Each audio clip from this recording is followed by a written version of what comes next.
Humana jud kog clone dok. Humana kog clone. Humana jud kog scan. Mo ni ang imong kuan dok oh, kani imong kuan mo. Mo ni imong program dok oh.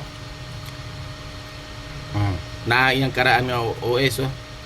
Wala nilagi delete sa katong unang program. Mo ni ang kuan dok, mo ni imong mga files tanan. Mun ay ngalan backup sa ni.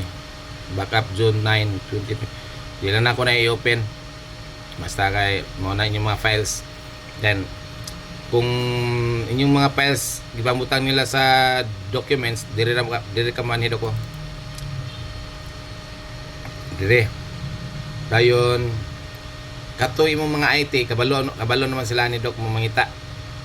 Kaning uban no mga unsa ni mga files inyuhan mo ni mga kwan, mga reports, survey reports. Inyo ni. Pero kung napa mo yung lain files gibutang sa desktop, mo ni i-click lang nimo ning desktop. Mo na yung mga files. Natanan ri Doc makita ang mga files niyo ha. Then kung sa documents nagbutang mo na po dire. Apit ni napuno Doc ang 2TB.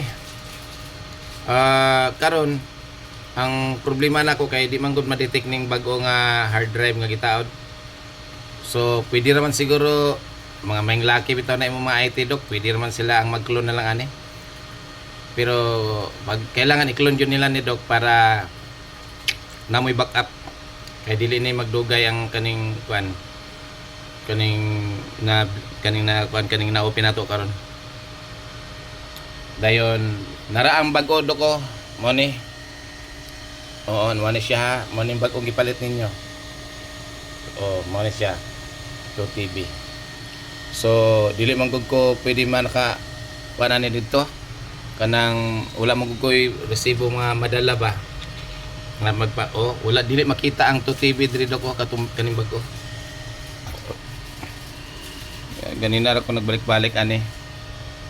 So mo ni bagong kalambuan karon Doc sa kuan mo ni ang morning imuha. Nabalik na nakuha na nato tanan files tanan. So ang nabili na lang kana lang 400 kapin. Hapit na puno ang 2TB. So pwede raman siguro imong mga IT magkuha ni Doc mag-clone. Dayon ang kuha na lang ang akong ikuano na ni unya ang kaning sa tawag ani ang kaniyang power supply lang kay aron mapasibuan na to sa imuhang casing. So mo ni bagong update Doc. Salamat.